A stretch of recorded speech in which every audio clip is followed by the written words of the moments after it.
went to USC Film School. I didn't know anything about making movies. I was an anthropology major, and I went there my junior year, and was interested in photography. Was interested in going to art school, but my father wouldn't have anything to do with it. So I figured there would be some photography in the School of Cinematography, which is what it was, School of Cinema. And I didn't even realize you could go to school to learn how to make movies. And I hadn't really paid much attention to movies, and I didn't have television until I was like 10 or 11 years old. By that time, I was sort of getting interested in cars and things. So it's, it wasn't something I thought about.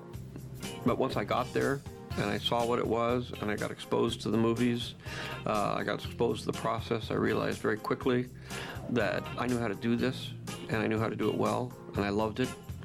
So within a semester, a few months, I'd made an award-winning movie, and I was on my way. It was something, you look at all the student films and what everybody was doing and what I wanted to do, and I would make a film. And, I didn't obviously know that I was that good when I started, but I say literally within a couple months, I'd made a film that won a dozen international film festivals. And everybody else, and this was in a beginning class. I said, well, I know how to do this. This is easy. Then the next semester, I did a couple of more movies. One was a beginning project on somebody trying to escape East Germany. It was about freedom. Another one was a little tone poem. I was very much into alternative filmmaking. I came from San Francisco. I was very much into the Canyon cinema movement. That is what I did do. I didn't really go to movies and do television, but I did come up to San Francisco and hang out in kind of the beat clubs and go to Canyon cinema films, and they were very experimental, very advanced kind of tone poems, you'd call them, but sometimes very emotional, interesting. I brought you here, now what? I left, became an editor, became a cameraman, worked for a while, wasn't happy, decided I'd go back to school and see if I could get a master's degree in cinema so that I could also direct movies. So I went back, but before I did that, I got a chance to go back to school and teach a class as a teaching assistant in photography. And so I did that with U.S. Navy, and in the process of that class, I made a film called THX. And that began, all the films won awards, but that one won a huge number of awards. And then after that, I went to school, made a couple other movies for a semester, and then won a lot of scholarships based on the films, based on everything. One to work with Carl Foreman on a film called McKenna's Gold at Columbia Studios. Another one to work with Francis Coppola at Warner Brothers Studio on a film called Finian's Rainbow. At that point, I had no interest at all in doing theatrical films. I was not interested at all. I wanted to be a documentary filmmaker. That's what I wanted to do. That's how I was working. I liked editing. I liked photography, and I wanted to work as an editor and photographer and do cinema verite documentaries, which was the new thing at that point. And then at the same time, on the side, do these little artsy, kind of tone poem, non-linear, non-character driven, non-story driven films. That was my passion. But I won these scholarships, and I said, well, I should see what this Hollywood thing is all about. I might as well just, it's an opportunity, might as well take it. So I did, and out of that, became Francis Coppola's assistant, and from that, worked with him on The Rain People. We came back to San Francisco, which is where I wanted to live, because that's where I'm from, and we started a film company up here, and Francis managed to get a deal to make a feature version of THX, and I figured, well, it's a crazy, artsy, tone poem thing, but the industry is in such turmoil now, I think I might have a chance to actually make it. And I did. I managed to get the film made, and they didn't see it or read the script or anything. And when they saw it, they hated it. But up to that point, I managed to actually get the movie made. The original idea was done by a friend of mine, Walter Murch, and a friend of his, Matt Robbins, who were working on their senior workshop.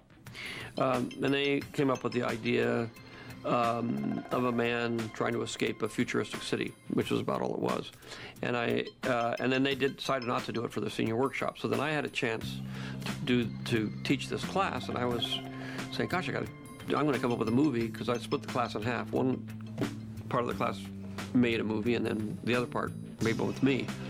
And I was talking to them, they were good friends of mine, and I said, I'm going to do a film, and they said, well, we got this thing, what about a guy trapped in a city, and he's underground, and he can't get out. And I don't think it was even underground then. I think it was just a guy trapped in a futuristic city, and I liked that idea, so I said, okay.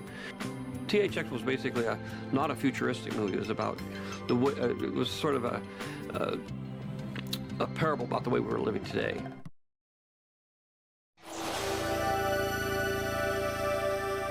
American Graffiti again started with Francis saying to me, "Do a comedy.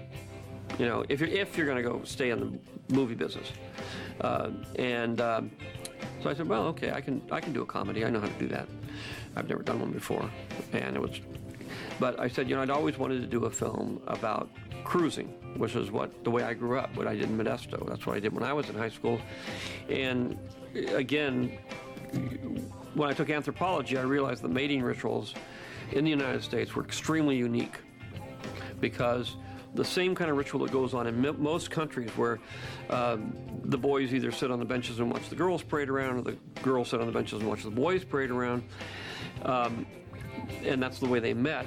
In the United States, they all did it in cars, which, you know, in the 50s and 60s was unheard of in the rest of the world. No teenager could afford a car.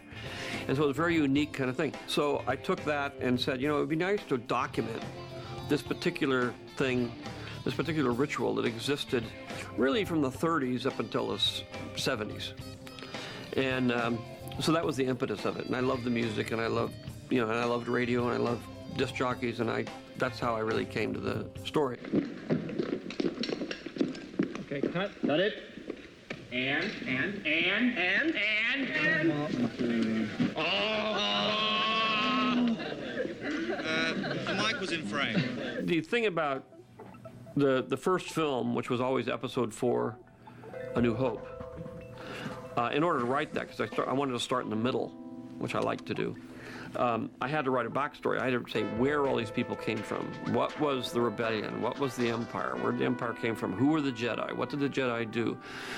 Who was Darth Vader? Where did he come from? You know, that's all the story. But that was all backstory. So I had to write all that in order just to get to writing the overlong script. But I never intended that to be part of the movie. I always intended that just to be how I got there. But then when I had to do the film in 3 pieces, it kind of dissolved or dissipated the impact of Darth Vader, the tragedy of Darth Vader. People didn't see it because he was such a powerful figure. And so I kept thinking, gee, you know, it's too bad people don't get, you know, see the irony of this whole thing, because I thought it was there. But then when you spread it out, it kind of dissipates to the point where it's not there. So I said, and the other part is I wrote the backstory. The Star Wars itself was written very, very carefully around the technology I had that I could make the movie. I knew, and I would pick like one technological breakthrough that I had to overcome in order to, in the case of the first film, make it cinematic, make it move, be able to pan with spaceships, to be able to create a fast-paced editorial space battle. But I had to figure out how to do that. But coming from animation, I had some ideas, and I thought, I think I can overcome this. But the story was written very carefully of how I was going to accomplish it financially and technologically. And each one of those was done that way. The backstory, I didn't think about that. The backstory was written like a piece of literature. You know, just blue sky dreaming, well, and then they go to Coruscant, and there's 100,000 spaceships, and then there's, you know, all kinds of, and then the Clone Wars and a thing, and they battle, and, you know, I couldn't make that into a movie. I mean, forget it. I could barely get Star Wars, which really takes place in like 3 rooms. I mean, it doesn't seem like it, but that's basically what it is. And so I didn't even think about it. But then, in the process of doing Star Wars, I advanced technology. I had started a special effects company, and I kept pushing the special effects company. They created more and more technology. I had started with Star Wars to use some computers. We started to continue to use those computers. I started a computer company to help develop technology to make films.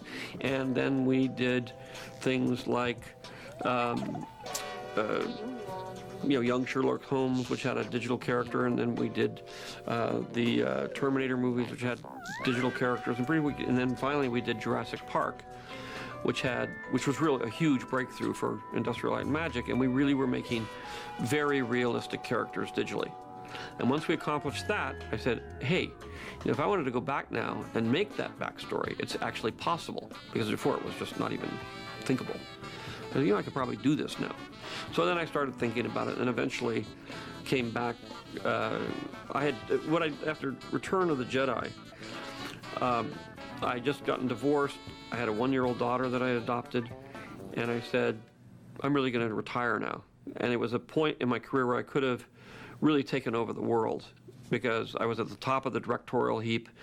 I could do anything I wanted. I had kind of, I had that moment in time, and I just said, look, I'm more excited about raising my daughter than I am about making another movie.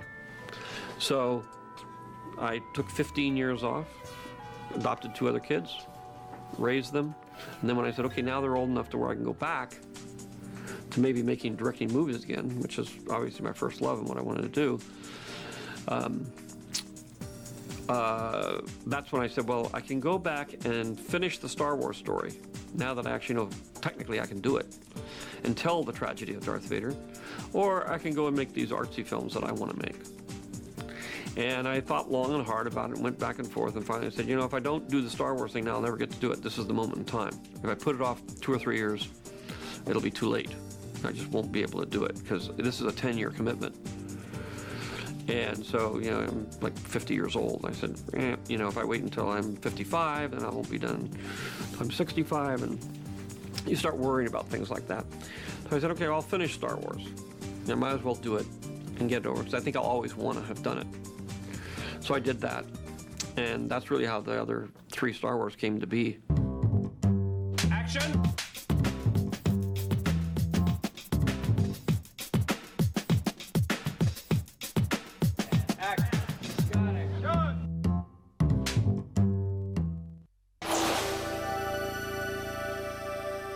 American Graffiti is a kind of documentary film. Again, it's trying to shoot a particular event, a particular kind of ritual recreated, but it was I shot with 2 cameras, I shot with available light, I shot it very much as if I were shooting a documentary. And I staged it like a documentary. I put the cameras way off, I let the actors play their parts. So it was, I thought of it as a documentary of a particular kind of event that's been recreated. The casting on American Graffiti was a lot of work. I spent 6 months seeing actors every day, 8 hours a day. I'd see them for about 5 minutes, because they were all kids.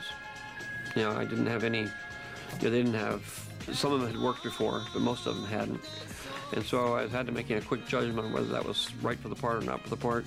And then I take various Steve possibilities and various Laurie possibilities, and I mix them all up and let them play against each other, because my feeling was it was an ensemble piece, and I really needed to see how the actors interrelated with each other, how they reacted to each other, and how they fit together, and how they played the scenes together. So it took a very long time, and it was a lot of work, and came up with a cast that I thought was fantastic, and later turned out to be fantastic. 177, take 2. It started out with Darth Vader coming in and killing everybody, and then halfway through the movie his son realizes that he's the hero, but the villain is his father, and then at the end he redeems his father. That was the movie. Well, it got so big that I couldn't do it, so I only took the first act. And when I took the first act, I promised myself I would finish the other 2 parts of the movie, that no matter what, and no matter how much this one failed, I would get that done. And that was my mission.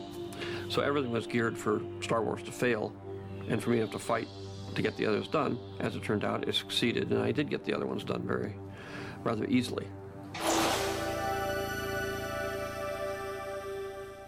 We shot the movie in 28 days or nights. We shot only at night. I think there was one day that we shot during the day, and it was really hard because we couldn't start until 9 o'clock at night, and it was in July, and at 5 o'clock the sun came up. So it's not like a movie where you're working during the day, and as it gets later and later at night, you can sort of save a lot of your close-ups and then put some lights in to fake the day. When it's the other way around, you can put up a curtain and stuff, but you're basically stuck because everything in the background, everything, you can't make it go dark. You know, you can make it go light by putting a few lights out there, but you can't make it go dark. So it was very, very difficult.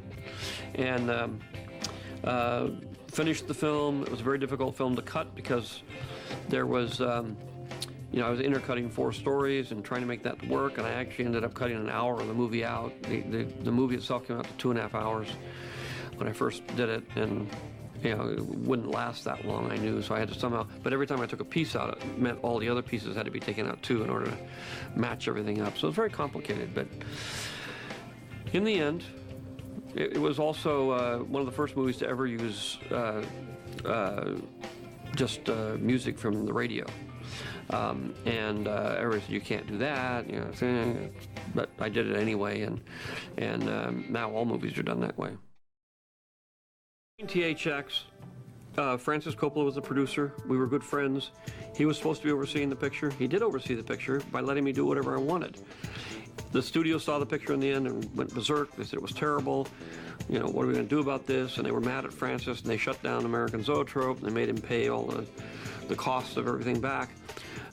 Then when I got to do American Graffiti, and they let him be a producer because now he was a hot director because he'd done Godfather, he pretty much did the same thing. I mean, we were in San Francisco. It was a very, very cheap, low-budget movie. The studio didn't want to bother to come up here to check on it. They didn't see it until it was finished. And then they saw American Graffiti when it was finished. We showed it to you know, a bunch of people we got at supermarkets and stuff just to test it. And they just went berserk. They loved it. Studio said, we hate it. It's terrible. You can't show it to an audience. And they were going to put it out as a TV movie for a long time. And then they wanted me to cut it, which is the first THX they wanted me to cut. So we argued back and forth, and I said, I'm not going to touch it. And so that came down to they took out 5 minutes, which made no difference whatsoever. And they did the same thing in American Graffiti. After Star Wars was a giant hit, I went back to Warner Brothers and said, I want to put that 5 minutes back into it before you release it on VHS. And I got it changed back to the way it was. And I did the same thing to Universal with American Graffiti. I said, I want my 5 minutes back. And after Star Wars, they let me do it. Action. When I was in junior college, I was a social science major, basically an anthropology major. And I took a lot of anthropology classes, and one of them was on mythology. And I became fascinated with mythology. But I was very interested in anthropology. Why do we do the things that we do? How does society construct itself? When I got to the time of American Graffiti, I was developing that script, but at the same time I was thinking about other ideas. And one of them was to do a Republic serial, an action-adventure film. And I was kind of amused. So what I have a habit of doing, which a lot of writers have a habit of doing, is when you're supposed to be writing on one script, you end up thinking about another script or something that you don't, you know, wouldn't it be great if, instead of doing what you're supposed to be doing. So that was my what if, my sort of avoidance project, which was this Saturday matinee serial project, which I'd come up with doing either a space film, you know, Flash Gordon style, Buck Rogers sort of thing, or a action-adventure film in period, which was like Don Winslow of the Navy or Tim Tyler's Luck, and there's a whole genre there. So I had those two genres I was playing with. And when I went to United Artists to say, I want to do this movie, and they said, okay, we'll give you the 10 grand to write the script. Do you have any other movies? Which is what studios do. And they want to hook you up for the rest of your life if you go there. So I said, well, yeah, I got this idea for a kind of maybe a space adventure, because I'd sort of picked that one out of the two that I wanted to do. And they said, okay, we'll make a deal for that too. So I had a 2-picture deal when I got the deal for American Graffiti. But of course, when I took American Graffiti to them, they said, no, we don't want that. And so then I finished American Graffiti, and then before it came out, because it was sitting fallow at the studio and nobody wanted to have anything to do with it and everybody heard it was terrible, I said, well, I want to do Star Wars now. And they said, no, we don't want to do that now. So I said, okay. So then I had to take it to Universal because they had the next 12 pictures I had. And I told them, and of course they hated me at that point, and I said, I want to do Star Wars. And they said, no, we don't want to do that. But fortunately, Alan Ladd Jr. at 20th Century Fox had seen American Graffiti in one of those screenings. And he said, you got a picture. I think you're a really talented guy. Do you have something you want to do? And I said, well, I've been trying to shop around this little science fiction it's more of a space fantasy kind of thing, soap opera. And they said, or space opera. And he said, okay, well, I'll do it. So that's how I got that deal. And I explained the story to him and said, look, I don't understand what you're talking about, but I think you're a talented guy, and I'll do it.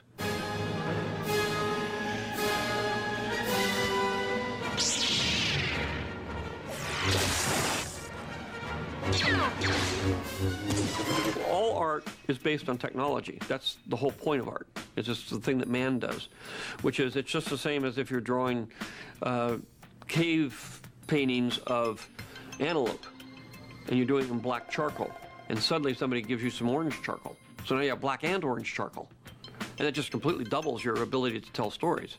All artists bang up against that technology, and when you do, it's extremely frustrating.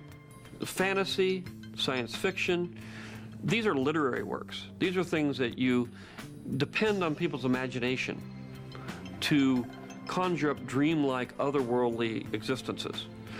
The problem with cinema is you have to make that real for a moment in time. I kind of liked fantasy films after I did Star Wars. I said, this was great, but I was constantly banging up against the technological ceiling.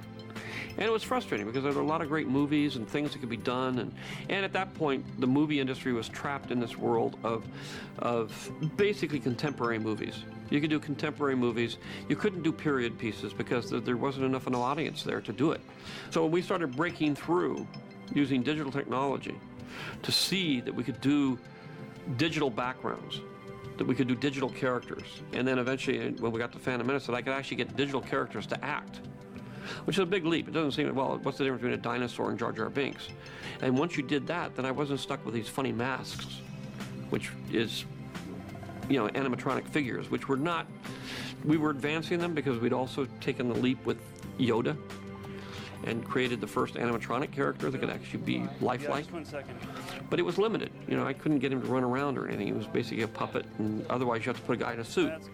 And it's very limited. But once you got to the digital level of being able to create a character, he can do anything. He can go anywhere, do anything. It's fantastic. And suddenly that opened a whole world of new characters, fantasy films, period pictures where you needed 1,000 troops, you know, marching over the hill. All kinds of things were suddenly opened up that you couldn't touch 10 years earlier. And so that was exciting, and we saw it progress. You know, every 6 months or so, we'd come up with a new step. We'd go to the next step, and we'd try another thing. And during that period, I was producing some films like Willow, where we were pushing the envelope. I would just, you know, say, why don't we try this and see if we can get this to work? So a lot of it was experimental, but it was fun because I knew that I was freeing up the medium so you could sort of think of all kinds of projects and all kinds of ideas and be open to big epic projects that weren't going to cost a huge amount of money, that you could actually, you know, tell those stories. It's hard because there's so many great, fantastic movies. You know, when I was in film school, my favorite movies were things like Hard Day's Night and Dr. Strangelove and Seven Samurai and Breathless and, you know, if you said today, I wouldn't know even what to say, because that was when I first got into movies, and my range was very small. I only knew a few thousand movies, but now I knew 100,000 movies.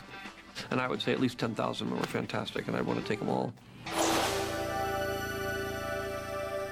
I still love to tell stories. I still love cinema. I still love to work in the medium and try to tell stories using the moving image rather than just words, and experiment to figure out how to do that, and how to manipulate the images to do what I want them to do.